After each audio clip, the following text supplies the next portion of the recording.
Candidate Balakrishna Reddy మాజీ మంత్రి ఇద్దరిని గెలిపించమని కోరడానికి వచ్చాను. ఇక్కడికి వచ్చినప్పుడు నాతో కూడా మా మంత్రివర్గ సభ్యులైనటువంటి కె రామ్మోహన్ నాయుడు గారు, సివిల్ ఏవియేషన్ మంత్రి గారు, ఇంకొక పక్కన కేంద్ర మంత్రి పెంబసాని చంద్రశేఖర్ గారు, వీరే కాకుండా కర్ణాటక నుంచి అపోజిషన్ లీడర్ బీజేపీ అశోకన్ గారు, ఎక్స్ ఎంపీ నరసింహం గారు, ఎక్స్ ఎంపీ రామలింగం గారు, జిల్లా పార్టీ అధ్యక్షుడు బీజేపీ నారాయణ గారు, అమర ప్రశాంత్ రెడ్డి గారు,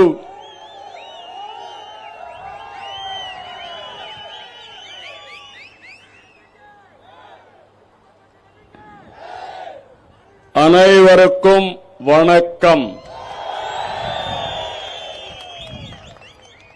என் அன்பான தமிழ்நாடு மக்களே,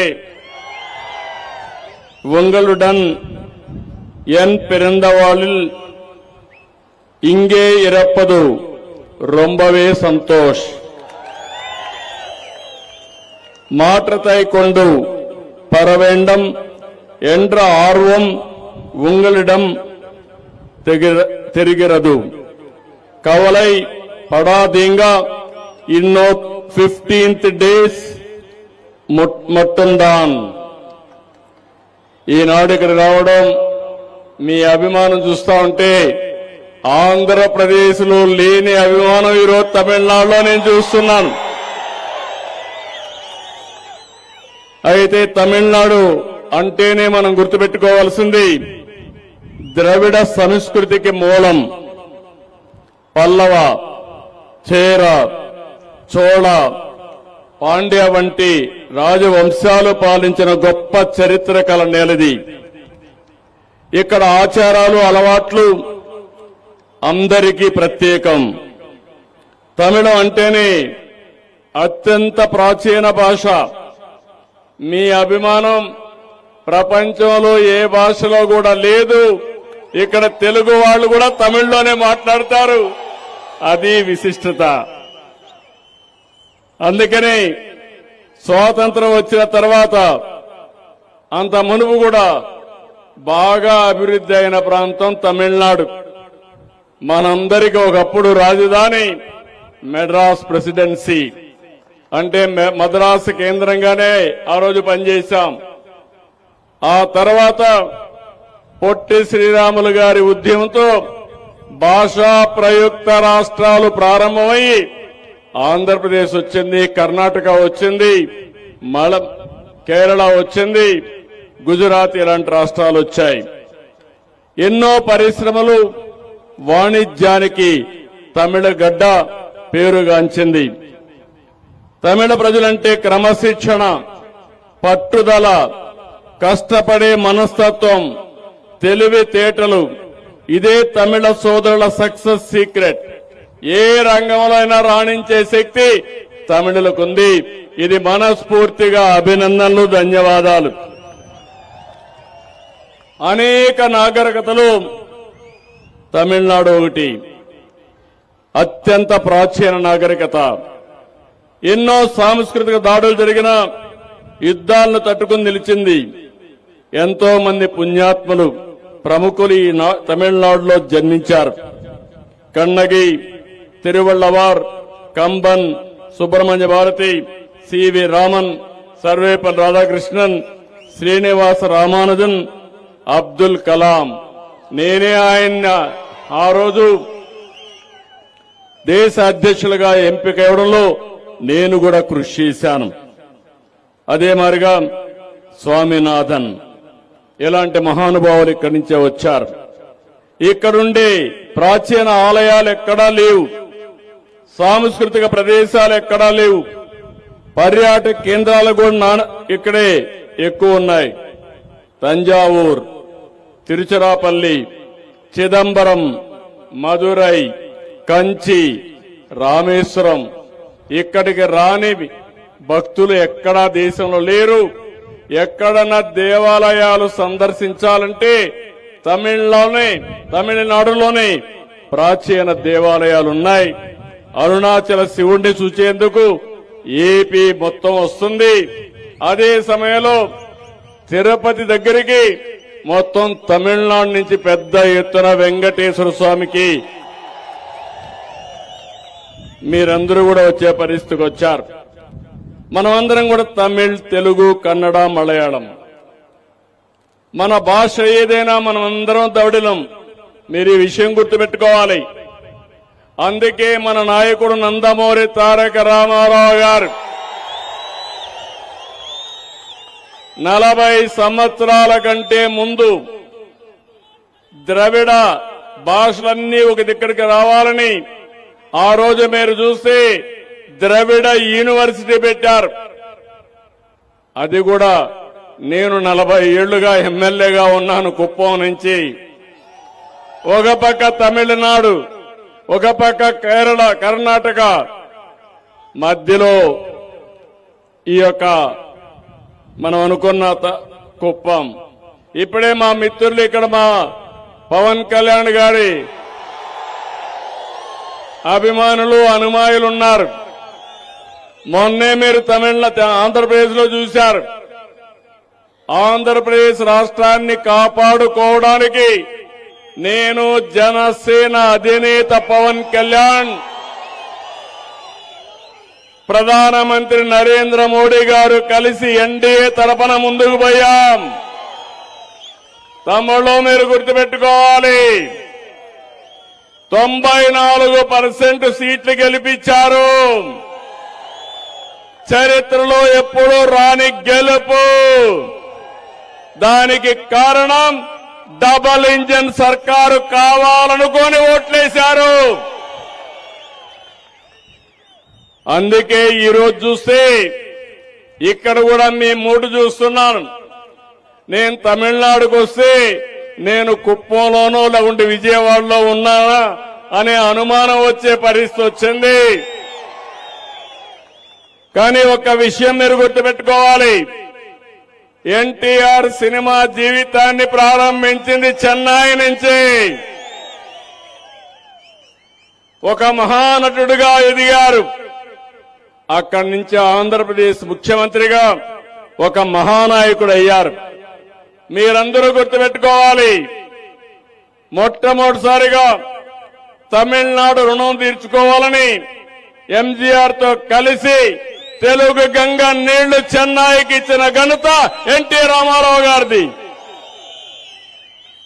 అలాంటి అనుబంధం ఉంది. నాకు కూడా మీరు గుర్తుపెట్టుకోవాల్సింది చిత్తూరు, తిరుపతి జిల్లా. నేను ఇక్కడి నుంచే వచ్చా.